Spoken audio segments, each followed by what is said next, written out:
तो ओचन की बात सुनकर किम कह रहा होता है, कहीं तुम्हारे कहने का मतलब ये नहीं कि वो पार्क्योन है। तो ओचन कहता है, बिंगो, तुमने बिल्कुल ही सही कहा, और इस चीज की वजह से पार्क्योन की रेपुटेशन भी बदल चुकी होगी। तो ये बात सुनकर किम मुझसे कह रहा होता है, तब तो अच्छी बात है कि मैं तुरंत उसी के पास चले जाऊं। और साथ ही किम अपने मन में सोच रहा होता है, जैसे जैसे पार्क्योन की रेपुटेशन बढ़ेगी तो ये मेरे लिए अच्छा चांस है कि मैं उसकी शील्ड के अंदर छुप सका हूँ, यानी कि उसका फायदा उठा सका हूँ। और वह बाजू में ली को देखते हैं, जो कि बड़े खुश होते हुए कह रहा होता है, अब जबकि हम लोग ताइवान में आए हैं तो आखिर हमें क्या खाना चाहिए, बीफ नूडल या सूप या फिर जियांगा बाओ, अगर ये सब नहीं तो क्या लूरोफोंग। लेकिन हम देखते हैं कि किम उसकी सारी उम्मीदों पर पानी फेंकते हुए कह रहा होता है, हम लोग अभी सीधे कोरिया जा रहे हैं। तो ये बात सुनकर ली हैरान होते हुए कह रहा होता है, क्या आखिर तुमने अभी क्या कहा। और फिर किम के ऊपर चिल्लाते हुए कह रहा होता है, हम इतनी दूर से यहाँ पर आए हैं और एक भी ताइवान डिश नहीं खा पाए, आखिर ये सब क्या है। तो ये बात सुनकर किम मुझसे कह रहा होता है, तुम चिंता मत करो, हम लोग फ्लाइट में कुछ मील को खा लेंगे। और फिर शीशे पे होकर हमें पार्क्योन का घर दिखाया जाता है, जहाँ पर हम देखते हैं कि पार्क्योन बहुत ही ज्यादा सीरियस होता है और फिर उससे कहता है, तो क्या फंटायर गिल्ड ने मेरे खिलाफ चाल चलने की हिम्मत की है ना। तो सामने किम होता है जो कहता है, हाँ सर, मैं भी बड़ी मुश्किल से सर्वाइव कर पाया था, उसकी वजह से तो मैं घायल भी हो गया था, जिसकी वजह से तो मैं कहीं हिल भी डुल नहीं पा रहा था, और सबसे बढ़कर मुझे ये भी नहीं पता था कि आखिर मुझे किस पर भरोसा करना है, इसलिए मैं छिप कर डंजन से पार्क्योन के आने का इंतजार कर रहा था। और वहीं पर हम पार्क्योन के हाथ में कुछ फोटो को देखते हैं, जहाँ हमें पता चलता है कि ये सारी फोटो उसकी सेक्रेटरी ने लाके दिया है, जहाँ पे उसकी सेक्रेटरी उसको फोटो देते हुए कह रही होती है, ये वो डॉक्यूमेंट है जिनका कंफर्मेशन एक्सीडेंट के दिन किम ओजिन की गवाही के हिसाब से अपनी इंटेलिजेंट टीम को भेजकर वहाँ की सारी इन्फॉर्मेशन को इकट्ठा किया है। हाँ, लेकिन आग के कारण हमें वहाँ पे थोड़ी एविडेंस मिल पाए हैं, क्योंकि वहाँ पर आग की वजह से सभी एविडेंस जल चुके हैं। और अगर बात किया जाए दूसरे लोगों की जो अलग अलग डंजन के अंदर जाकर सर्वाइव कर आए हैं, उनके स्टेटमेंट के हिसाब से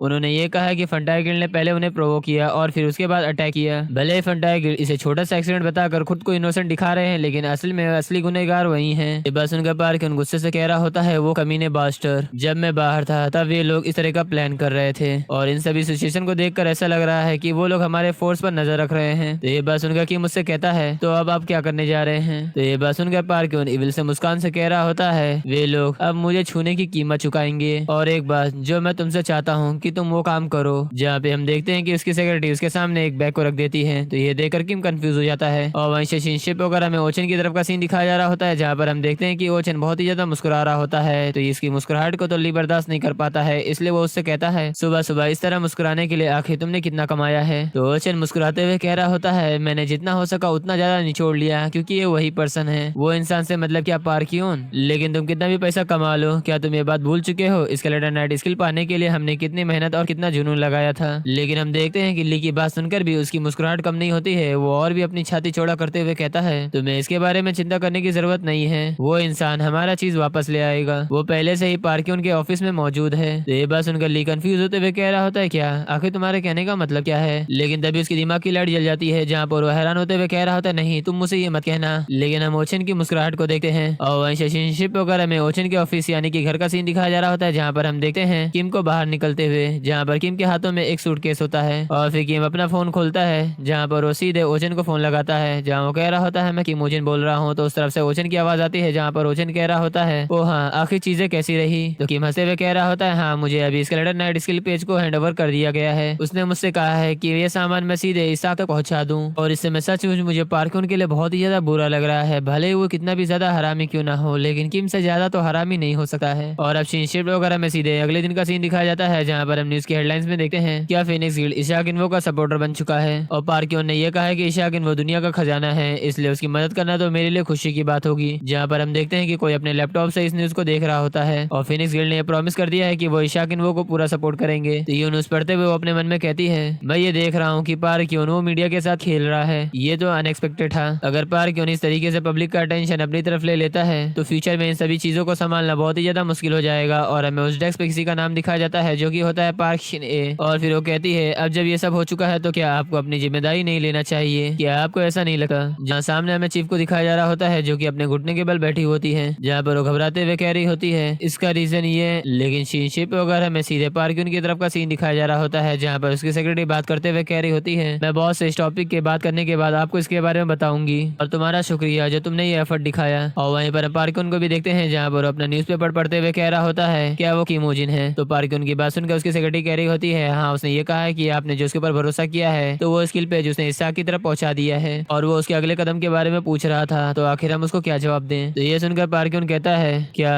अगला मूव, उसके पास इतना तो दिमाग है। और अब जबकि इशाक वहाँ पर है तो उसे ये महसूस हो चुका होगा कि इसाक उसकी पोजीशन को हिला सकता है, फिर भी वो अब तक हार्डवर्क कर रहा है, इसलिए इसके बॉस के रूप में क्या हमें उसे तीसरे फ्लोर डंजन के अंदर नहीं छोड़ देना चाहिए। सी रैंक उसके लिए काफी होगा, उसे कुछ लोगों के साथ सुटेबल प्लेस पे भेज दो और अगर आप उसे सही से मदद करोगे तो वो खुश होकर यहाँ से चला जाएगा, और अगर ऐसा नहीं है तो उसे मुझे कुछ ऐसा दिखाना होगा जिसकी वजह से मैं उसके ऊपर अपना अटेंशन दे सकूं। शिप वगैरह में डंजन के हेडक्वार्टर का सीन दिखाया जा रहा होता है, जहाँ पर हम देखते हैं कि कोई कहता है तो उस आदमी का आखिर नाम क्या है, तो दूसरा बंदा कहता है वो कीमोजिन है। तो ये सुनकर वो लड़की कहती है कीमोजिन तुम कह रहे हो ना, मैं पहले से उसके नाम से कमजोरी महसूस कर सकती हूँ। तो ये सुनकर उसका साथी कह रहा होता है क्या अफवाहों के हिसाब से उसकी स्किल इतनी अच्छी नहीं है, तब तो जाहिर है वो कुछ अनक्लियर डंजन को क्लियर करते हुए सीधे उनके फैक्शन में शामिल हो गया है। ये सुनकर वो लड़की कह रही होती हाँ तुमने बिल्कुल सही कहा, अगर उसकी स्किल अच्छी होती तो वो खुद ही अकेले ही एग्जाम को पास कर लेता। और इस लड़की का नाम होता है जंग युंग होंग, जो कि फिनिक्स गिल्ड की एक मेंबर होती है, जिसे शायद से हम लोग होंग बुलाएंगे। जहाँ पे वो आगे कहती है लेकिन ऐसा नहीं है क्योंकि वो हमें तीसरे फ्लोर वाले डंजन के लिए गाइड बनने के लिए कह रहा है। ऐसे किसी भी मामले में मुझे ये सब चीजें पसंद नहीं है। जहाँ पर वो गुस्से से कहते हुए जमीन पर लात मार रही होती है, तो उसका बंदा उसे शांत करते हुए कह रहा होता है ये हमारे गिल्ड मास्टर का ऑर्डर है, इसमें हम लोग कुछ नहीं कर सकते, शांत हो जाओ। और वेल दोस्तों मेरे से थोड़ी सी मिस्टेक हो चुकी है, मैं आप लोगों को डंजन के बारे में बताना भूल गया क्योंकि मुझे भी इसमें डंजन के बारे में नहीं बताया गया है, क्योंकि मैं शुरू से एक्सप्लेन कर रहा हूँ उसमें मुझे जरा सा भी डंजन के बारे में इन्फॉर्मेशन नहीं मिली है, लेकिन इसमें मैं अपनी थ्योरी लगा रहा हूँ। तो आप लोग समझ ही सकते हो यहाँ का डंजन का ऐसा सीन है जैसे कि एक फ्लोर के अंदर 2 डंजन होता है, यानी कि अगर छठा फ्लोर है तो यानी कि वो एक ही डंजन होता है लेकिन उसके 6 फ्लोर होते हैं, और उसमें भी रैंक होता है A+ rank, B+ rank, C+ rank. जैसे अभी तक ने सिर्फ 2 फ्लोर वाले डंजन के अंदर एंटर किया है और पार्क्योन लगभग छठे फ्लोर डंजन के अंदर एंटर कर चुका है, और पार्क्योन ने जो छठे फ्लोर डंजन को क्लियर किया है उसने एक डंजन को क्लियर करके दूसरे डंजन को क्लियर करके आया है। तो अब तक तो आप लोगों को समझ में आ चुका होगा कि आखिर डंजन का मामला क्या है। तो अपने साथी की बात सुनकर वो गुस्से से कह रही होती है एनीवे जब से ये पार्क्योन फिनिक्स गिल्ड का गिल्ड मास्टर बना हुआ है, जब से हम पॉलिटिक्स में कुछ ज्यादा ही शिफ्ट हो रहे हैं, यानी कि हमेशा न्यूज की हेडलाइंस में ऊपर आना, और अगर मैं ईमानदारी से कहूँ तो मैं मिसा गिल्ड में ट्रांसफर करने के बारे में सोच रही हूँ। हाँ खैर जो भी हो छोड़ो, तो आखिर कीमोजिन का गॉड कौन है और उसकी स्किल क्या है, क्या तुम लोग जानते हो उस बादशाह के बारे में। तो ये बात सुनकर उसका साथी कह रहा होता है ये तो पक्का है कि उसका God emissary of the underworld है, और बात करें उसकी एबिलिटी की जो ज्यादातर वो यूज करता है वो है ब्लड पॉइजन। हाँ लेकिन ब्लड पॉइजन स्किल एक ऐसी स्किल है जो अपने साथियों को ही चोट पहुंचा सकती है, और वो अब तक बिना किसी साथी के अकेले ही ट्रैवलिंग कर रहा है। तो ये सुनकर होंग कह रही होती है क्या ब्लड पॉइजन स्किल, तो क्या वो इस शाह की तरह स्केलेटन सोल्जर को नहीं बुला सकता। तो ये बात सुनकर उसका साथी कहता है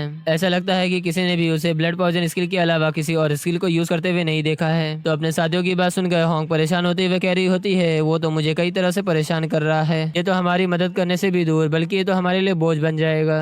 अरे मैं बहुत ही ज्यादा नाराज हूँ, तो अब मुझे बताओ कि वो कब आ रहा है। डाम इतना कह रही होती लेकिन तभी हमें उसके पीछे किसी की कार को दिखाया जाता है, तो उसका साथी कह रहा होता है वो देखो वो आ चुका है। तो ये बात सुनकर वो तुरंत ही पीछे की तरफ मुड़ती है, जहाँ वो कह रही होती है क्या वो वही इंसान है जो आखिरी पर्सन आने वाला था। जहाँ पे वो मुड़कर सीधे पीछे की तरफ देखती है, लेकिन तभी होंकी ने जब सीधे उसकी कार पर जाती है तो उस कार को देखकर वो भी हैरान होते हुए कह रही होती है क्या वो ओल्ड कार को यूज कर रहा है। तो इसके बारे में सोचकर अपने साथी से कह रही होती है ऐसा लगता है कि वो बहुत ही ज्यादा कंजूस इंसान है, चलो मैं इसके लिए उसे थोड़ा सा डिस्काउंट दे सकती हूँ, यानी कि उसे थोड़ा सा माफ कर दी है। अब इसका रीजन तो मुझे नहीं पता, लेकिन उसकी कार को देखकर शायद से उसे कार या कार लवर होगी। और फिर हमें डंजन का सीन दिखाया जाता है, जहाँ पर हम देखते हैं कि सिस्टम नोटिफिकेशन सबको देते हुए कह रहा होता है आप लोग 1000 मॉन्स्टर को मार दोगे, आपको सीधे नेक्स्ट फ्लोर के अंदर शिफ्ट कर दिया जाएगा। तो किम उस नोटिफिकेशन को देखते हुए मन में कह रहा होता है टी रैंक वाले डंजन पर एक गाइड, भले ही एक तीसरा फ्लोर है, वह पार्क्योन आप इतने ज्यादा अच्छे हैं कि मैं आपका धन्यवाद नहीं कर सकता, लेकिन फिर भी ये वेस्ट ऑफ टाइम है, लेकिन मैं यहाँ पर कुछ भी नहीं कह सकता। जहाँ पे वो मन में सोच ही रहा होता है, लेकिन तभी होंग उसके पास आते हुए कह रही होती है अरे तुमने तो मुझसे कहा था कि ये तीसरे फ्लोर वाले डंजन में तुम्हारा पहली बार है ना, तो इसलिए तुम यहाँ पर कुछ भी नहीं कर सकते। तो ये बात सुनकर किम तुरंत ही पीछे मुड़ जाता है, जहाँ पर होंग उससे कहती है तो इसलिए तुम चुप रहो और जो मैं कहती हूँ वो करो, वरना मैं तुम्हें बिना किसी निशान के मार डालूंगी। तो इसीलिए सबसे पहले तुम कुछ मॉन्स्टर को हंट करो ताकि मैं तुम्हारी स्किल पर एक नजर डाल सकूं। तो ये बात सुनकर किम कह रहा होता है मुझे कौन से और कितने मॉन्स्टर का शिकार करना चाहिए और कब तक। ये बात सुनकर वो अपने मन में सोच रही होती है जरा इस कमीने को देखो, वो पहले ही मेरा विरोध कर रहा है। जहाँ इसके बारे में सोचते वो किम से कह रही होती है अगर मैं तुम्हें ये पूरी डिटेल में बताऊंगी तो क्या तुम्हें लगता है कि तुम ये कर सकते हो, तुम बस उतना ही करो जितना तुम कर सकते हो। तो ये बात सुनकर किम कह रहा होता है ठीक है तो मुझे तैयारी के लिए कुछ समय चाहिए। तो ये बात सुनकर होंग वहां से जाते हुए कह रही होती है मैं समझ गई, तो इसलिए अब तुम अकेले हो। तो ये बात सुनकर किम मुस्कुराते हुए कह रहा होता है इंटरेस्टिंग। अब वहीं से शिप होकर हमें ओचन के ऑफिस का सीन दिखाया जा रहा होता है, जहाँ पर हम देखते हैं कि ली ओचन के सामने बैठा हुआ होता है, जहाँ पर ली कह रहा होता है मैंने सुना है कि किम ओचन फिर से किसी डंजन के अंदर चला गया है, क्या वो किसी भूत के कब्जे में है जिससे सिर्फ डंजन या किसी और चीज से लगाव है। तो ओचन उसे समझाते हुए कह रहा होता है ली जी ना तुम यहाँ पर सिर्फ बेकार में मत बैठो बल्कि खुद का भी लेवल अप करो। तो ये बात सुनकर ली बोर होते हुए कह रहा होता है,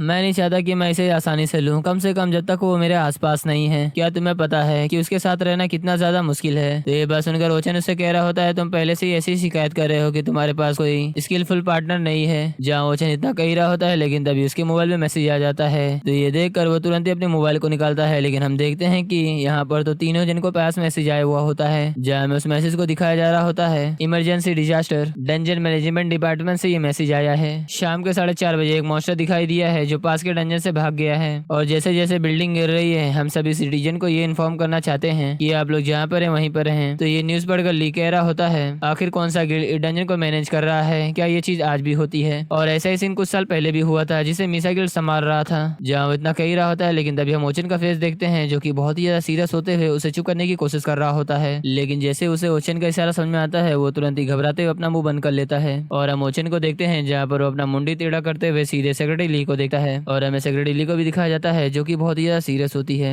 जहाँ वो भी उस न्यूज को पढ़ रही थी। और फिर हमें इसकी पास्ट मेमोरी में स्कूल का सीन दिखाया जा रहा होता है, जहाँ पर हम देखते हैं कि सेक्रेटरी ली को जो कि सामने वाले स्टडी टेबल के ऊपर देख रही होती है, जहाँ हमें सामने स्टडी टेबल के ऊपर नाम को दिखाया जाता है, जहाँ उसमें नाम लिखा होता है पार्क शिन ए, यानी कि पार्क शिन ए उसकी स्कूलमेट होती है। लेकिन तभी उस स्कूल के अंदर एक धमाके का आवाज आता है, जिस आवाज को सुनकर सभी स्टूडेंट तुरंत ही खिड़की से बाहर देखते हैं, जहाँ हमें खिड़की से बाहर एक बिल्डिंग को दिखाया जाता है जो कि ब्लास्ट हो चुकी होती है, जहाँ बिल्डिंग आधे से टूट चुकी होती है। और ये देखकर तो सेक्रेटरी ली बहुत ही ज्यादा हैरान परेशान चिल्लाते हुए कह रही होती है, रुक जाओ। जहाँ इस बात को याद करते हुए सेक्रेटरी ली तुरंत ही पेशेंट में आ चुकी होती है, जहाँ फिर उस टेबल से उठते हुए कह रही होती है, मैं 1 मिनट के लिए बाहर जा रही हूँ। और उसी के पास हम उसी फोटो फ्रेम को देखते हैं जिस समय उसने लॉकर के अंदर उस फोटो को रखा था, और इस समय उसका फेस दिखाया जाता है। और इसी समय हमें सेक्रेटरी ली के बाजू में उस आदमी का फेस दिखाया जाता है जो कि बहुत ही ज्यादा मुस्कुरा रहा होता है, और ये शायद से उसका फादर होता है। और हम ली को देखते हैं जो कि बहुत ही ज्यादा परेशान हो चुका होता है, और ओचन उसे सुनाते हुए कह रहा होता है, तुम फूल, जब सेक्रेटरी ली आसपास हो तो तुम्हें अपने बातों पर ध्यान रखना चाहिए। नहीं, मेरा मतलब ऐसा नहीं था, मैंने अनजाने में ऐसे ही कह दिया। लेकिन बाय द वे सेक्रेटरी ली ने मुझसे कहा था कि तुम उनके फादर को जानते हो, है ना? आखिर वो किस तरह के इंसान थे? तो ये सुनकर पार्क उसके फादर के बारे में बताने लग जाता है, जहाँ हम देखते हैं कि वो दोनों एक होटल के अंदर आपस में बात करते हुए कह रहे होते हैं, मैंने ये स्टोरी सुना है कि तुमने वो डिसीजन किया है, क्या तुम पक्का इस बात पे श्योर हो? तो ये बात सुनकर सेक्रेटरी ली का फादर कह रहा होता है, खैर अगर मैं तुम्हें ये कहूँ कि इसमें जरा सा भी डेंजर नहीं है तो मैं तुम्हें झूठ बोल रहा हूँ। खैर वैसे भी आखिर मैं क्या कर सकता हूँ, कोरिया की धरती पर कोई भी कमाने वाला इंसान हमेशा अपने परिवार के लिए ही जोखिम उठाता है। मुझे एक ऐसी दुनिया बनानी है जहाँ पर मेरी बेटी सेफली रह सके और अच्छी तरीके से स्कूल जा सके। लेकिन हम अगले सीन में देखते हैं जहाँ पर ओचन उसकी लाश को देखता है, जहाँ पर ओचन इसके बारे में कहता है, वो पर्सन बहुत ही ज्यादा मेहनती था, और जब बात उसकी बेटी की आती थी तो सचमुच वो बहुत ही ज्यादा कमजोर था। फिर यहाँ से शिनशिप वगैरह में सीधे डंजन के अंदर का सीन दिखाया जाता है, जहाँ पर हम देखते हैं कि हांग ने कई सारे ऑर्स को मार दिया होता है, जहाँ उन सभी मॉन्स्टर को देखते हुए कह रही होती है, अब जबकि ये सी रैंक का डंजन है इसलिए इतना ज्यादा डिफिकल्ट नहीं है, हमें कम से कम 1 दिन तो लग जाएगा अगले फ्लोर पर जाने के लिए। बट अभी उसका साथ उसके पास आते हुए कह रहा होता है, कैप्टन मुझे लगता है कि आपको किमोजिन को देखना चाहिए, वो मास्टर क्या करने की कोशिश कर रहा है। तो ये बात सुनकर हांग उसकी तरफ घूमते हुए कह रही होती है, आखिर क्या हुआ? और तुम मुझसे ये मत कहना कि उसने मुझसे इतना ज्यादा समय मांगा फिर भी उसने एक भी मॉन्स्टर का शिकार नहीं कर पाया। तो उसका साथी दूसरी तरफ इशारा करते हुए कह रहा होता है, नहीं मेरा कहने का ये मतलब नहीं है, मेरा कहने का मतलब ये है कि किमोजिन कुछ करने में कामयाब रहा, लेकिन खैर आपको इसे खुद ही देखना होगा, मैं चीज को समझा नहीं सकता। तुम इतना ज्यादा शोर मचा रहे हो, चलो मुझे लीड करो, आखिर वो कहाँ पे है? और फिर हम नेक्स्ट सीन में देखते हैं जहाँ पर हांग सामने का नजारा देखकर हैरान होते हुए कह रही होती है, आखिर ये सब क्या है? उसने मुझसे कहा था कि उसे तैयारी के लिए कुछ समय चाहिए, क्या वो पूरे समय इन सभी ट्रैप को तैयार कर रहा था? इसका एफर्ट तो अच्छा है, लेकिन इस तरीके के ट्रैप से ज्यादा नुकसान तो नहीं पहुंचने वाला है, इससे सिर्फ उन सभी मॉन्स्टरों को छोटी मोटी खरोचे आएगी। आखिर वो किमोजिन क्या करने के बारे में सोच रहा है। लेकिन तभी उसका ध्यान सामने की ओर जाता है, जहाँ पर वो देखती है कि किमोजिन के पीछे कई सारे मॉन्स्टर आ रहे होते हैं। तो ये देखकर वो भी हैरान होते हुए कह रही होती है, वो आ रहा है। और हम किम को भी देखते हैं जो कि भागते हुए मुस्कुरा रहा होता है। फिर हम देखते हैं कि किमोजिन अपने बनाए हुए ट्रैप्स के अंदर चला जाता है, तो मॉन्स्टर भी किमोजिन का पीछा करने के लिए सीधे उसके अंदर एंटर कर लेते हैं। लेकिन हम देखते हैं कि किम के बनाए हुए सभी ट्रैप्स मॉन्स्टर को बस छोटी मोटी खरोचे पहुंचा रहे होते हैं, उन्हें इन ट्रैप से ज्यादा असर तो नहीं पड़ रहा होता है। यहाँ पे वो सभी मॉन्स्टर इन छोटी मोटी चोट पे ना ध्यान देते हुए किम का पीछा कर रहे होते हैं। तो ये देख कर होंग अपने मन में कह रही होती है, अबे पागल, तू यहाँ पर क्या सुसाइड करने के लिए आया है या फिर कुछ और? आखिर वो इन सभी मॉन्स्टर को इतने सिंपल ट्रैप में फंसा कर क्या करने की कोशिश कर रहा है? और वो किम के बारे में चिंता करते हुए तुरंत ही अपने अटैक को तैयार करने लगती है। लेकिन उसका साथी उसे रोकते हुए कह रहा होता है, कैप्टन रुकिए, किमोजिन शायद से कुछ प्लान बना रहा है। तो ये सुनकर होंग उसके ऊपर चिल्लाते हुए कह रही होती है, आखिर तुम्हें कहाँ से दिख रहा है कि वो आदमी कुछ प्लान करने की कोशिश कर रहा है? क्या तुम्हें पता है अगर वो आदमी यहाँ पर मारा जाए तो पार्क्यून हमारे साथ क्या करेगा? जो कहते हुए अपने अटैक को तैयार करने लग जाती है। तो उसका साथी उसे कह रहा होता है, रुकिए जरा देखिए आखिर वो क्या करने की कोशिश कर रहा है। तो ये बात सुनकर वो तुरंत ही सामने की ओर देखती है, जहाँ जहाँ पर हमें किम को दिखाया जाता है जो कि लकड़ी के वट्टे पे खड़ा हो चुका होता है और हमें नीचे उन सभी और गॉब्लिन को दिखाया जा रहा होता है जो कि किम को पकड़ने के लिए उछल रहे होते हैं। ये तो पहले ही मॉन्स्टर से घिरा हुआ है, उसे बचाने के लिए बहुत देर हो चुकी है, लेकिन हमें किम को दिखाया जाता है जहाँ पर वो इन सभी मॉन्स्टर को देखकर मुस्कुराने लग जाता है और फिर किम अपनी स्किल ब्लड मिस्ट को एक्टिवेट कर देता है जिसकी वजह से वहाँ पर चारों तरफ बस धूल फैल जाता है। और ये किम का ब्लड मिस्ट कोई आम ब्लड मिस्ट नहीं होता है बल्कि ब्लड पॉइजन मिस्ट होता है। और फिर हमें उन जंगल में बस मॉन्स्टर की चिल्लाने की आवाज सुनाई दे रही होती है जहाँ पर हम देखते हैं कि वो सभी मॉन्स्टर ब्लड पॉइजन की वजह से तड़पते हुए मारे जाते हैं। और ये सीन देखते हुए हॉन्ग अपने मन में हैरानी से कहती है ब्लड मिस्ट ब्लड पॉइजन से अप्लाई होता है तो क्या पॉइजन से इसका मतलब यही था। और ये सीन देखकर उसका साथी अपने चेहरे पर एक बनावटी स्माइल लाते हुए कह रहा होता है कैप्टन मैंने अपनी पूरी लाइफ में ऐसी बैटल कभी नहीं देखी और मुझे ऐसा लगता है कि उसने लगभग इस बैटल के अंदर 100 मॉन्स्टर को मार चुका है। लेकिन हम हॉन्ग को देखते हैं जहाँ पर अपने मन में कह रही होती है कि इमोजिन वो सचमुच एक अमेजिंग इंसान है। जहाँ पर हॉन्ग तो बहुत ही ज्यादा इंप्रेस हो चुकी होती है और वो आगे कहती है वो पार्क उनका फेवर डिजर्व करता है और अब मैं तुम्हें अपने साइड में लाने के लिए सब कुछ करूंगी चाहे इसके लिए मुझे कुछ भी करना क्यों ना पड़े। और वहीं से हमें किम को दिखाया जा रहा होता है जहाँ पर किम उस ब्लड मिस्ट के अंदर खड़ा हुआ होता है जहाँ पर अपने मन में कह रहा होता है ब्लड मिस्ट मेरा इसकी वजह से कुछ ज्यादा ही ब्लड खत्म हो जाता है। लेकिन इसी के साथ एमएसरी अंडरवर्ल्ड भी उसकी इस स्किल की वजह से एडमायर करने लग गए थे उसे, जहाँ उसकी ब्लड रैंक स्किल भी एक लेवल अप हो चुकी होती है। और हमें किम के हाथ को दिखाया जाता है जहाँ पर किम अपने हाथ को उस मॉन्स्टर के सर के ऊपर रखता है और किम अपने ब्लड ऑब्जॉर्प्शन स्किल को एक्टिवेट कर देता है जिसकी वजह से तुरंत ही उसकी सारी ब्लड को अपने शरीर के अंदर खींच लेता है जिसकी वजह से उसकी जितनी भी एनर्जी लॉस हुई होती है वो सभी वापस से रिकवर हो चुकी होती है। तो ये देखकर किम अपने मन में कह रहा होता है अगर मेरे पास ये ब्लड ऑब्जॉर्प्शन स्किल ना होती तो सच मुझे अपने ब्लड को ऐसा यूज करना मेरे लिए बहुत ही ज्यादा खतरनाक हो सकता है। और वही हमें हॉन्ग को दिखाया जा रहा होता है जहाँ पर हॉन्ग अपने साथी से कह रही होती है ए तुम अभी जाकर की मुझिन को बता दो। तो ये बात सुनकर उसका साथी कह रहा होता है क्या अभी क्या सचमुच मुझे उसे बताना चाहिए। तो ये बात सुनकर हॉन्ग उससे कह रही होती है क्या तुम्हें लगता है कि तुम इस सीन को देखने के बाद भी तुम उसे डिस्क्वालीफाई करना चाहते हो, उसे जाकर कह दो कि वो टेस्ट में पास हो चुका है। और फिर हमें जंगल के अंदर किम को दिखाया जाता है जहाँ पर किम आराम से बैठा हुआ होता है लेकिन तभी उसके सामने हॉन्ग आते हुए कह रही होती है कि मोजिन मैं तुमसे पिछली बार के लिए माफी मांगना चाहती हूँ जब मैंने तुम्हें लॉकडाउन किया था, लेकिन तुम्हारी स्किल सचमुच काफी ज्यादा अमेजिंग है और मुझे कभी नहीं लगा था कि ब्लड पॉइजन स्किल इतना ज्यादा फैटल हो सकता है। और अगर आप और हम एक साथ मिलकर काम करेंगे तो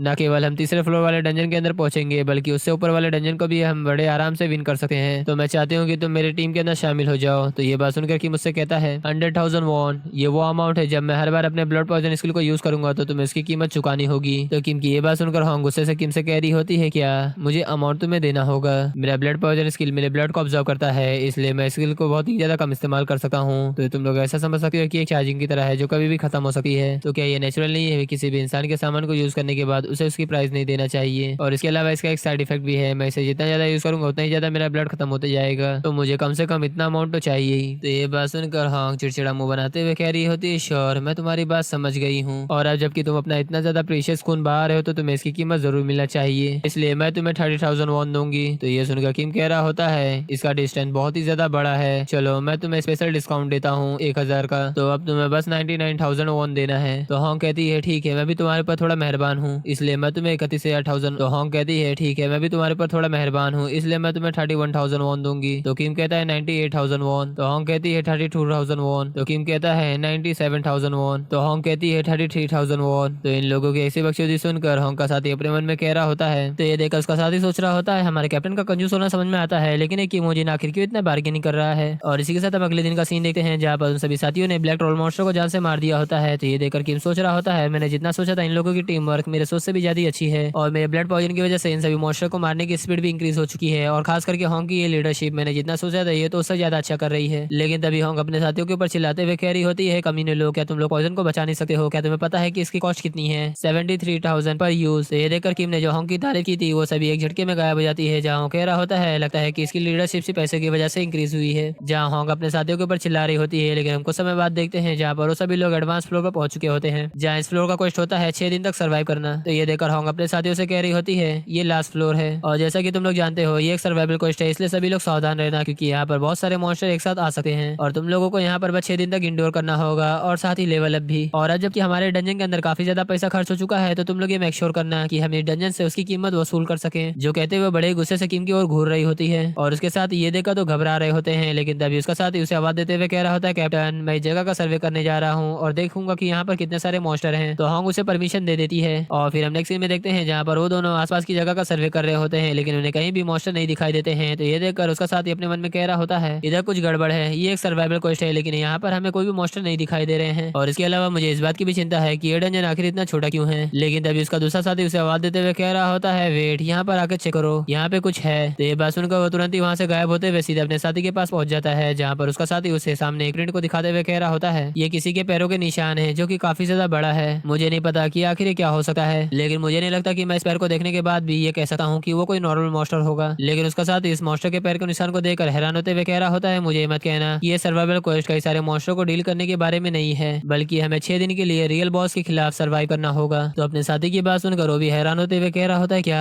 बॉस लेवल मॉन्स्टर, ये बहुत ही बुरा है। इस जैसे सर्वाइवल क्वेस्ट में सर्वाइव करने का चांस बहुत ही कम होता है, क्योंकि ये नॉर्मल रैंक सर्वाइवर से उससे भी ज्यादा मुश्किल होता है। हमें जितना जल्दी हो सके इसके बारे में जानकारी कैप्टन को देनी होगी। जो कहते हुए तुरंत ही वहाँ से चले जाते हैं, लेकिन वही हमें दूर किसी गुफा के अंदर हमें किसी की आंखें दिखाई देती है, जो कि शायद से उन्हीं लोगों को घूर रही होती है। और फिर हम नेक्स्ट सीन में हॉन्ग को देखते हैं, जहाँ पर दोनों ने हॉन्ग को ये सारी बातें बता दी होती है। तो हॉन्ग ये बात सुनकर कह रही होती है, सर्वाइवल क्वेस्ट, वो भी ऐसा। तो उसका साथी कह रहा होता है, हाँ, और इसी के साथ इसका एक प्रॉब्लम भी है, वो है डंजन का साइज। अगर दूसरे डंजन साइज से कंपेयर किया जाए, इस डंजन का एरिया छोटा है और ये आइलैंड से घिरा और एक क्लिफ जैसा है, इसलिए आपको सावधान रहना होगा, दौड़ते समय कहीं किनारे न फंस जाएं। लेकिन हॉन्ग को इसके बारे में ज्यादा चिंता नहीं होती है, क्योंकि उसके पास कीमोजिन का ब्लड होता है, इसलिए वो सोच रही होती है कि शायद से हम उससे लड़ सकते हैं। हाँ, लेकिन हॉन्ग को अपने मेंबर्स की भी चिंता होती है। वो चाहती है कि उन लोग जितना ज्यादा हो सके उतना ज्यादा कैजुअलिटीज से बचें, लेकिन इसका चांस बहुत ही ज्यादा कम होता है। इसलिए ये सोचकर तुरंत ही अपने साथियों से कहती है, हमने अभी तक ये नहीं पता लगाया कि आखिर उस बॉस मॉन्स्टर की पहचान क्या है, तो इसलिए हम सबसे पहले उससे बचेंगे और जिंदा रहने की पूरी कोशिश करेंगे। जहाँ हॉन्ग अपने साथियों से कह रही होती है, लेकिन तभी पीछे किसी को दिखाया जाता है, जो कि अपना पैर जमीन पर रखता है, जिसकी आवाज सुनकर तुरंत ही हॉन्ग और किम वो दोनों पीछे की ओर देखते हैं, जहाँ में पीछे व्हाइट रोल को देखते हैं। तो ये देखकर हॉन्ग के सभी टीममेट बहुत ही ज्यादा घबरा चुके होते हैं, जहाँ मन में कह रहे होते हैं, आखिर इस जैसे डंजन के अंदर ऐसा मॉन्स्टर कैसे हो सकता है। बट अभी हॉन्ग अपने साथियों से कह रही होती है, सभी लोग इधर उधर हो जाओ। तो ये बात सुनकर उसके टीममेट सभी लोग इधर उधर भागने लग जाते हैं, और हॉन्ग अपने वैरों को तैयार करते हुए व्हाइट रोल मॉन्स्टर के ऊपर छोड़ देती है। लेकिन उसी के साथ वो अपने स्किल मल्टी शॉट स्किल को भी एक्टिवेट कर देती है, जिसकी वजह से जो एक एरो होता है वो कई सारे एरो में बदल कर तुरंत ही उस व्हाइट रोल के ऊपर अटैक हो जाता है। लेकिन हम देखते हैं कि किम के उस एरो के अंदर ब्लड पॉइजन भी मिक्स होता है, जिसकी वजह से वो पॉइजन तुरंत ही उसके बॉडी के अंदर फैलने लग जाता है। तो ये देखकर हॉन्ग खुश होते हुए कह रही होती है, नो मैटर तुम कितने भी ज्यादा स्ट्रॉन्ग क्यों ना हो, लेकिन कीमोजन का वो ब्लड पॉइजन, इससे मुझे पूरा यकीन है कि हमें कुछ समय तो जरूर मिल जाएगा। लेकिन तभी वो खुद देखकर बहुत ही ज्यादा हैरान हो चुकी होती है, जहाँ में उस व्हाइट रोल को दिखाया जाता है, जिसको वो एरो से कुछ भी ऐसा नहीं हुआ होता है। वो तुरंत ही अपने बॉडी से उस एरो को निकाल देता है और फिर तेजी से हॉन्ग का पीछा करने लग जाता है। तो हॉन्ग भी वहां से भागते हुए कह रही होती है, मुझे लग रहा था कि ये कुछ हद तक काम करेगा, लगता है कि पॉइजन उसके लिए कम था, लेकिन ऐसा लग रहा है कि पॉइजन उस स्पॉट पर फैल रहा है जहाँ उसको तीर लगा है। और वो हम पेड़ के ऊपर किम को देखते हैं, जो कि हमेशा पेड़ के ऊपर ही रहता है, साला वो नीचे उतरने का नाम ही नहीं लेता है। जहाँ पर ऊपर खड़े होते मन में कह रहा होता है, वो अभी भी लीडर होने के नाते अपनी रिस्पॉन्सिबिलिटीज को अच्छी तरीके से संभाल रही है, क्या मुझे इसके अंदर इंटरफेयर होना चाहिए? हाँ, मुझे करना चाहिए, क्योंकि ये डंजन एक ऐसा स्टेज है जहाँ पर मुझे पार्क्यून को ये दिखाना होगा कि मैं उसके लिए वर्थित हूँ। और फिर हम कुछ समय बाद का सीन देखते हैं, जहाँ पर हमें हॉन्ग को दिखाया जाता है, जो कि उस व्हाइट रोल से बच चुकी होती है और सभी अपने साथियों को बुलाते हुए कह रही होती है, सभी लोग ठीक है ना, क्या कोई इंजर्ड है? तो सभी लोग कह रहे होते हैं, नहीं, ये सभी लोग सेफ हैं। तो फिर ठीक है, ये राहत की बात है, लेकिन कीमोजिन कहाँ पे है? बट अभी किम कह रहा होता है, हाँ, क्या हुआ? तो हॉन्ग उसके पास जाते हुए कह रही होती है,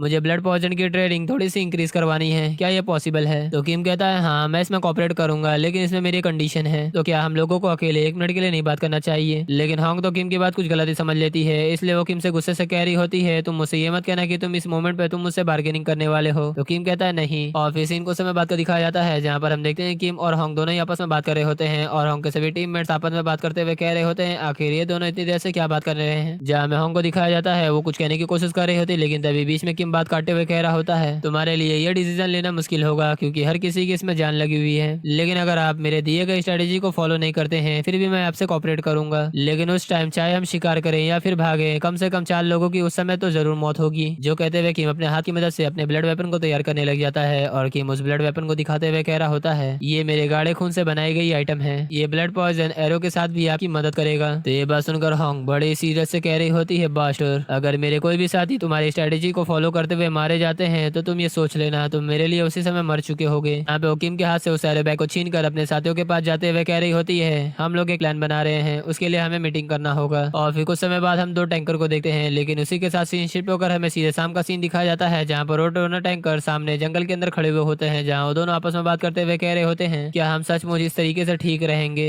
है ना? तो ये सुनकर उसका साथी कह रहा होता है, तुझे क्या लगता है मेरी नहीं फट रही है? हमारे कैप्टन ने हमसे कहा है कि बस हमें उसको चकमा देना है, और अगर हम लोग यहाँ पर अपनी एबिलिटीज को बढ़ाना चाहते हैं तो हम लोग कुछ नहीं कर सकते। चलो, अब एक ही रास्ता बचा हुआ है, अपने कैप्टन पे भरोसा करो। लेकिन तभी हम देखते हैं कि वो व्हाइट रोल उन दोनों के सामने आ चुका होता है, जो कि बड़ी पैनी नजरों से उन दोनों को ही घूर रहा होता है। तो ये देखकर तुरंत ही वो अपने अनडाइंग फाइटर टैंक स्किल को कास्ट कर देते हैं। इन दोनों को देखकर ऐसा लग रहा होता है कि ये दोनों उस मॉन्स्टर का सामना करने के लिए बिल्कुल ही तैयार होते हैं। तो ये देखकर वो व्हाइट ट्रोल भी तुरंत ही उन दोनों के ऊपर अटैक करने के लिए आगे बढ़ जाता है, लेकिन तभी हम देखते हैं कि वो दोनों वहां से 9-2-11 होने लग जाते हैं। तो ये देखकर व्हाइट ट्रोल गुस्से से चिल्लाता है, लेकिन तभी हम देखते हैं कि उसके ऊपर 2 मैच फायर से अटैक कर देते हैं, जहाँ पर वो फायर में जलने लग जाता है। तो उसको जलता हुआ देखकर वो दोनों भी वहां से भागने लग जाते हैं और वही में दूर किम को दिखाया जाता है, जहाँ पर वो होंग से कहता है क्या तुम रेडी हो। लेकिन इसी के साथ सीनशिप वगैरह में कुछ समय पहले का सीन दिखाया जाता है, जब किम ने उससे प्लान डिस्कस किया होता है, जहाँ पर होंग उससे कह रही होती है क्या फ्लेम मैजिक, क्या तुम ये बात नहीं जानते हो कि व्हाइट ट्रोल को फ्लेम से कुछ भी नहीं होता है। किम उससे कह रहा होता है मुझे ये बात पता है कि फ्लेम से उसे कुछ भी नहीं होने वाला है, लेकिन मैं ऐसा तो नहीं कह रहा कि तुम्हें उससे फ्लेम से डैमेज पहुंचाना है। हम इसका यूज उसके विजन को ब्लॉक करने के लिए करेंगे। उन लोगों को बस इतना करना है कि उस फ्लेम से उन लोगों को थोड़ा सा समय मिल जाए, ताकि वो लोग उसके शरीर पर एक छोटी सी खरोच ला सकें। और फिर हम प्रेजेंट का सीन देखते हैं, जहाँ पर होंग इस बात को याद करते हुए अपने ब्लड एरो को सीधे उस वाइल्ड ट्रोल की तरफ छोड़ देती है, और वो एरो सीधे जाते हुए सीधे उसके मसल लेग पे लग जाता है। ये देखकर उसका साथी मन में कह रहा होता है जैसा कि कैप्टन से उम्मीद थी, जख्म हील होने से पहले उसने ये कर दिखाया। और हम देखते हैं कि किम का जो ब्लड पॉइजन होता है वो उसकी बॉडी के अंदर पूरी तरह से फैल चुका होता है। तो ये देखकर हम खुश होते हुए कह रही होती है ठीक है अब हम लोग वहाँ चलते हैं। लेकिन किम तो उसकी स्किल देखकर काफी इंप्रेस हो चुका होता है। वो मन ही मन कह रहा होता है इसकी स्किल इतनी भी ज्यादा बुरी नहीं है। और किम उस व्हाइट ट्रोल को देखते हुए कह रहा होता है जैसे ही मेरा ब्लड एरो उसकी बॉडी के अंदर गया, मेरा एरो तुरंत ही उसकी बॉडी के अंदर पिघल गया। तो इसलिए भले उसका जख्म तुरंत ही हील हो जाए, लेकिन पॉइजन को रोका तो नहीं जा सका। और फिर हम देखते हैं जहाँ पर टैंकर वापस से वहीं पर खड़ा हो जाता है, और फिर फ्लेम मैजिक अपने फ्लेम से अटैक करता है, और फिर वॉरियर उसके ऊपर जाकर फिर से घाव छोड़ते हैं। तो किम ये देखकर मुस्कुराते हुए कह रहा होता है जब तक ये लो इंटेलिजेंस वाला व्हाइट ट्रोल ये चीज को नोटिस करेगा कि मेरे ऊपर एक ही पैटर्न से बार बार अटैक हो रहा है, वो पहले से ही जो कहते हुए हमें व्हाइट ट्रोल को दिखाया जाता है जिसकी बॉडी के अंदर वो पॉइजन पूरी तरह से फैल चुका होता है, और फिर वो वहीं पर जान से मारा जाता है। और इसी के साथ किम को व्हाइट ट्रोल का अचीवमेंट भी मिल चुका होता है, क्योंकि किम ने अपने ब्लड पॉइजन से उसको जान से मारा है। भले ही उसने इसमें मेहनत ना किया हो, लेकिन किम का ब्लड पॉइजन ही इसमें सबसे ज्यादा बड़ा काम आया। और वहीं पर दूसरी तरफ सभी टीम मेंबर आपस में खुश होते हुए कह रहे होते फाइनली हमने इसे अचीव कर लिया बिना किसी कैजुअलिटीज के। और वहीं किम के पास इसकी अचीवमेंट भी आ चुकी होती है, और एमिसरी ऑफ द अंडरवर्ल्ड ने किम को एक और भी दिया होता है। उसका ब्लड वेपन थोड़ा सा राइस हो चुका होता है, यानी कि ये शायद से उसका एक लेवल अप हो चुका होता है। और फिर हम नेक्स्ट सीन में देखते हैं जहाँ पर होंग किम से बात करते हुए कह रही होती है तुम्हें एक्चुअली में आखिर क्या होना चाहिए। तो किम उससे कहता है हम डंजन से बाहर जाकर इस चीज के बारे में बात कर सकते हैं। और हाँ एक और बात, इससे पहले कि मैं ये बात भूल जाऊं, तुमने जितना मेरे ब्लड पॉइजन को यूज किया है वो 217 बार है, तो आप इसके लिए डंजन से बाहर जाकर मुझे पे करोगे मुझे लगता है ना। तो ये बात सुनकर तो होंग बहुत ही ज्यादा परेशान होते हुए कह रही होती है क्या। और फिर हम नेक्स्ट सीन में देखते हैं जहाँ पर कोई कह रहा होता है डंजन क्लियर हो चुका है, और वहीं हमें दूसरी तरफ पार्क्यून का सीन दिखाया जाता है, जहाँ पर पार्क्यून बड़े सीरियस से कह रहा होता है तो क्या तुम्हें इस एक्सीडेंट के लिए कंपनसेट नहीं करना चाहिए। हाँ लेकिन मरे हुए गिल्ड मेंबर्स की लाइफ को किसी भी चीज से बदला नहीं जा सकता है। तो मैं आपकी बात सुनूंगा।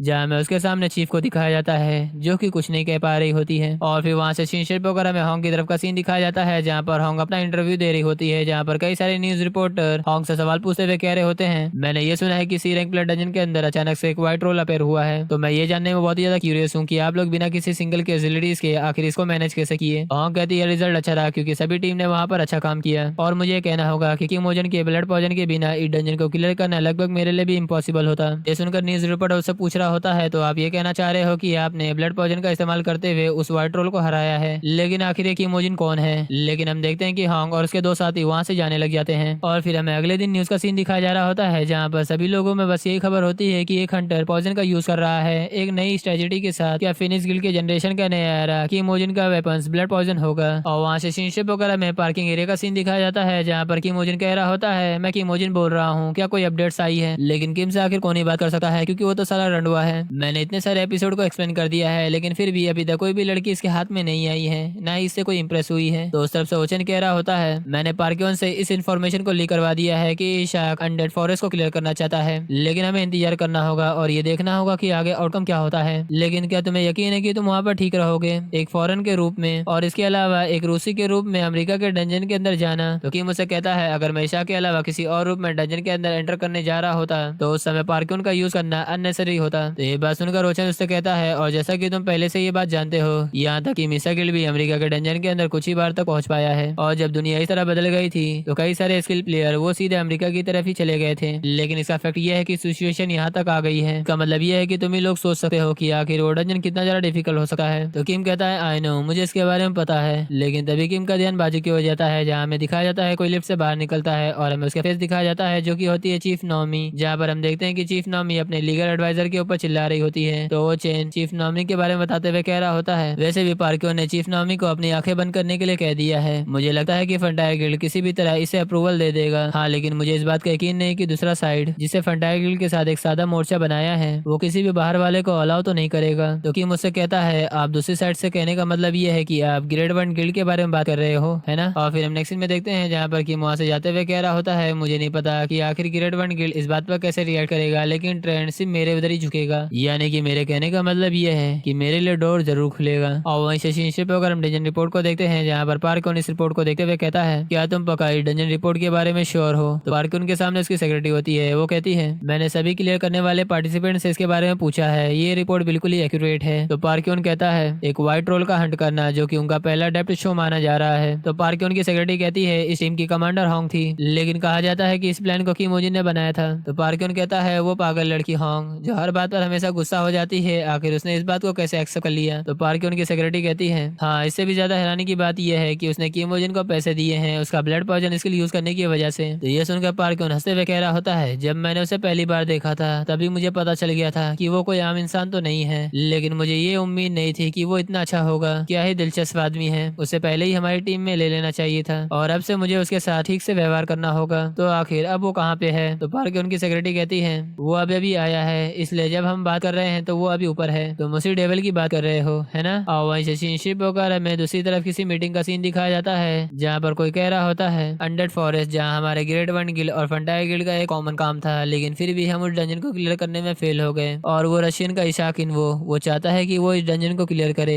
है ना। तो आखिर आप सभी लोग इसके बारे में क्या सोचते हो। और इसका नाम होता है कैरी रोना जो कि ग्रेड 1 गिल्ड की मास्टर होती है, जिसे हम बुलाने वाले हैं रोना, मजाक में मत लेना, ठीक है। तो कैरी रोने की बात सुनकर एक साथी कह रहा होता है आखिर हम लोग एक स्ट्रेंजर के हाथों अनकिलर डंजन को कैसे सौंप सकते हैं जिसे उनके अपने देश का गिल्ड यूनियन करने में असफल रहा। बट अभी कैरी रोना कह रही होती है ये सब बेकार है क्योंकि इसमें हमारा प्राइड दांव पे लगा हुआ है। तो ये बात सुनकर वो बंदा कह रहा होता है मुझे नहीं पता कि आखिर फंटायर गिल्ड क्या सोच रहा है, और वो कह रहा है कि हम लोग इस बात से पहले ही सहमत हो चुके हैं और गवर्नमेंट पहले से ही हमारे इसके बारे में राय पूछ रही है, लेकिन मुझे लगता है कि हमें इसका अपोज करना चाहिए चाहे कुछ भी हो जाए। और क्या आप लोग ये बात भूल चुके हो कि गवर्नमेंट हमारी रिक्लेयरिंग डंजन को बार बार रिजेक्ट नहीं करते आ रही है। कैरी रोना हंसते हुए कह रही होती है आखिर हर कोई इतना ज्यादा परेशान क्यों है, गवर्नमेंट बार बार हमारी रिक्लेयरिंग डंजन को रिजेक्ट करते आ रही है, इसका मतलब ये नहीं कि उन्हें हमारी एबिलिटीज पर शक है, बल्कि उन्हें इस बात की चिंता है अगर वो ऐसा करते हैं तो उनके अपने देश के गिल्ड को कितना नुकसान होगा, है ना। लेकिन अब ये एक्सक्यूज बेहतर है क्योंकि हम इसका इस्तेमाल कर गवर्नमेंट से वापस से अप्रूवल पाने के बहाने कर सकते हैं। और अब जबकि बात यहाँ तक आ चुकी है तो चलो इसका स्केल थोड़ा बड़ा करते हैं, और अब चाहे कहीं से भी कोई रूसी हो या फिर कोई तीसरा पार्टी जो भी हो, हर कोई भी इसके अंदर ज्वाइन हो सकता है। तो ये सुनकर उसका एक साथी कह रहा होता है आखिर आपके कहने का मतलब क्या है। तो मैरी रोना अपनी अंगूठी से बिजली को निकालते हुए कह रही होती है वेल हम यहाँ पर एक ऐसा प्राइस सेट कर देंगे जो सभी लोगों को आने पर मजबूर कर देगा, for example king Arthur ring. तो ये सुनकर वो साथी हैरान होते हुए कह रहा होता है क्या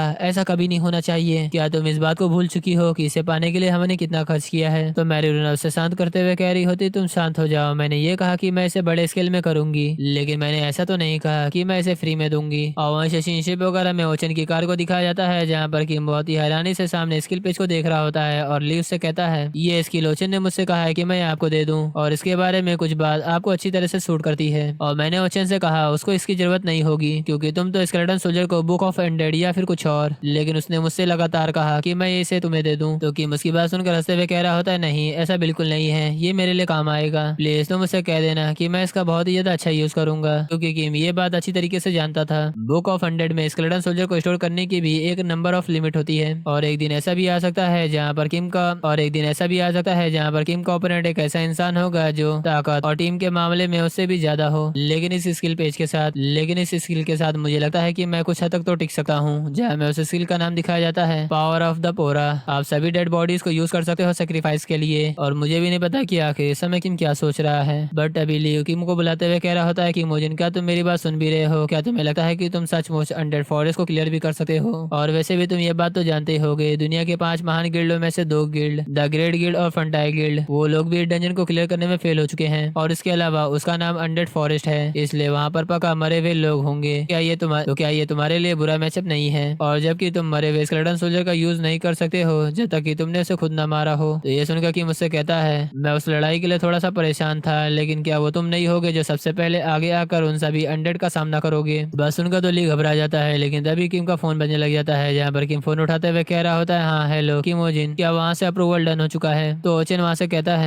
अमेरिका के गवर्नमेंट ने अप्रूवल दे दिया है, लेकिन इसमें थोड़ी सी प्रॉब्लम है। तो किम सीरियस होते हुए कह रहा होता है आखिर क्या प्रॉब्लम हो सकती है। तो ओचन कहता है वहाँ से रिपोर्ट ये मिला है कि कोई भी गिल्ड इस डंजन को क्लियर करने के लिए पार्टिसिपेट कर सकता है। हाँ, लेकिन कोई भी गिल्ड ऐसा करना चाहे वहाँ सिर्फ हम ही नहीं होंगे। और एक और बात, उन्होंने बोनस के तौर पर ये कहा है कि वो इस गिल्ड को एक लेजेंडरी खास आइटम देंगे जो सबसे बड़ा उस डंजन के अंदर कंट्रीब्यूट करेगा। इसलिए उन्हें इस बात का पूरा भरोसा है कि आखिरी में उनके प्लेयर्स को ही इस चीज का रिवॉर्ड मिलेगा। तो किम ये सोचते हुए ओचन से पूछता है आखिर प्राइस क्या है। तो ओचन उस तरफ से कहता है किंग ऑर्थर रिंग। और फिर हमें न्यूज का सीन दिखाया जाता है जहाँ पर उसमें लिखा होता है अमेरिका इस डंजन को नहीं क्लियर कर पाया है, इसलिए अमेरिका ने ये अपॉर्चुनिटी दी है कि कोई भी आकर इस डंजन को क्लियर कर सकता है। इशाक इनवो डेड फॉरेस्ट को चैलेंज कर रहा है और इसका पार्क्योन सपोर्ट कर रहे हैं। और आखिर आप लोगों को यहाँ पे समझ में आ गया होगा कि इशाक इनवो का फंटायर गिल्ड क्यों साथ दे रहा है, क्योंकि पार्क्योन इसमें जुड़ा हुआ है। इसलिए फंटायर गिल्ड को न चाहते हुए भी अपनी आंखों को बंद करना पड़ रहा है। और ग्रेड 1 गिल्ड ने इस डंजन को क्लियर करने का एक प्राइज रखा है, किंग ऑर्थर रिंग। और खास खबर यह है कि मीसा गिल्ड भी इस डंजन के अंदर ज्वाइन होने वाला है। और ऐसे कई सारे गिल्ड है जो डेड फॉरेस्ट डंजन के अंदर जाना चाहते हैं। आखिर किंग ऑर्थर रिंग आखिर कौन होगा इसका ओनर। और फिर वहाँ से हमें फ्लाइट का सीन देखते हैं। फिर शिप होकर हमें सीधे सैन फ्रांसिस्को का सीन दिखाया जाता है। और वहाँ से शिप होकर हमें सीधे एक रूम को सीन दिखाया जाता है जिस रूम में लिखा होता है मॉस्को गिल्ड वेटिंग रूम, जहाँ उसके अंदर एक बुक्कड़ खाते हुए कह रहा होता है ऐसा लगता है कि ग्रेड 1 गिल्ड सचमुच इस डंजन को क्लियर करना चाहते हैं, वरना आखिर वो क्यों ऑर्थर रिंग को ऑफर करते। तो सामने हम इशाक को देखते हैं जहाँ वो कहता है और इशाक से भूल मत जाना कि ये किम है, ऐसा नहीं है, उन्होंने हमें प्रोवोक किया है। उनका मानना यह है कि आखिरी में खुद ही उस प्राइज को जीत लेंगे। तो ये बात सुनकर ली हंसने लग जाता है और फिर हंसते हुए कह रहा होता है ऐसा लगता है कि वे तुम्हें लुक डाउन कर रहे हैं। जो कहते हुए वो अपने बर्गर को खाने लग जाता है और किम उसकी बात सुनकर मन में कह रहा होता है ना, ग्रेड 1 गिल्ड ऐसा कोई गिल्ड नहीं है जो लापरवाही से अपने एनिमीज को कमाता है, और इतना भी पागल नहीं है जो बिना सोचे समझे दूसरे गिल्ड को भी भड़का दे। मुझे पूरा यकीन है कि उसके इस कॉन्फिडेंट का कोई और रीजन जरूर होगा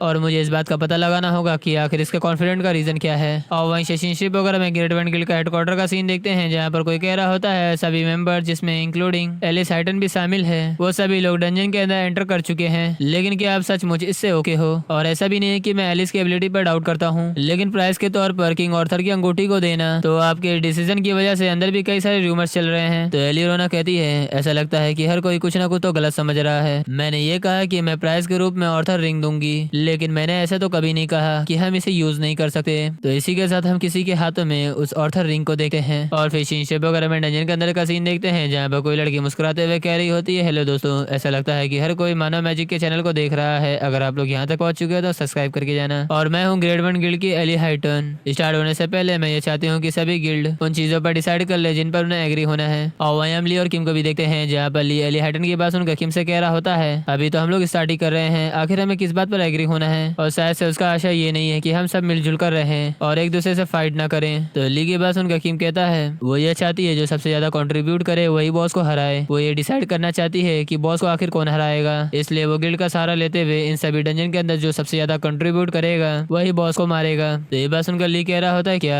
कंट्रीब्यूट करना, तो चलो क्यों ना हम इस बात पर शर्त लगाएं कि आखिर कौन सबसे ज्यादा मॉन्स्टर को मारेगा, क्योंकि अब जबकि इस पे जीतने पे प्राइस लगा हुआ है इसलिए अब एक दूसरे की मदद करना ये समझ लो वो तो खिड़की से बाहर ही चला गया है, यानी कि अपना काम बनता बाहर में जाए जनता। तो आखिर तुम क्या करने जा रहे हो। और बात करा जाए हमारे ओरिजिनल प्लान की तो हम लोग बस यहाँ पे देखेंगे कि आखिर ये सिचुएशन कैसे जा रही है। लेकिन तभी किम का ध्यान किसी और जाता है जहाँ पर किम वहाँ जाते हुए कह रहा होता है अब जबकि ये कंपटीशन बन चुका है इसलिए हर कोई यहाँ पर अपना असली कार्ड दिखाएगा। और यही बात ग्रेड 1 गिल्ड के लिए भी लागू होती है। कहते हुए किम वहाँ पे स्केलेटन सोल्जर की हड्डी के पास आ जाता है और फिर किम अपनी स्किल पावर ऑफ द पोहरा जो अभी ओचे ने उसे गिफ्ट में दिया होता है उस स्किल को एक्टिवेट कर देता है। जो मॉन्स्टर कास्टर के द्वारा नहीं मारे गए हैं उन्हें सेक्रीफाइस के रूप में यूज किया जा सकता है। Skeleton soldier has been summoned. और वहाँ सेशनशिप वगैरह में दूसरी तरफ का सीन दिखाया जाता है जहाँ पर वो बंदा कोई कह रहा होता है ऐसा लग रहा है कि शुरू से ही सभी लोग जल्दबाजी कर रहे हैं, आखिर हमें क्या करना चाहिए। तो ये सुनकर एली हाइटन अपने इन्वेंट्री को खोलते हुए कह रही होती है जब हमारे आसपास बैठे हुए बच्चे भाग रहे हो तो हम लोग तो चुपचाप तो नहीं बैठ सकते। जो कहते वो किंग ऑर्थर की अंगूठी को निकाल लेती है और फिर उसे पहन लेती है और फिर अपनी इन्वेंट्री से मर्लिन स्टाफ को भी निकालती है। और इन दोनों के आइटम के बारे में बात किया जाए तो ये दोनों लेजेंडरी रैंक के आइटम है जो कि शायद से राउंड टेबल के टॉप 1 या टॉप 3 में आते हैं। और अगर आप मर्लिन स्टाफ को यूज करोगे तो इससे आपकी मैजिक पावर बढ़ जाएगी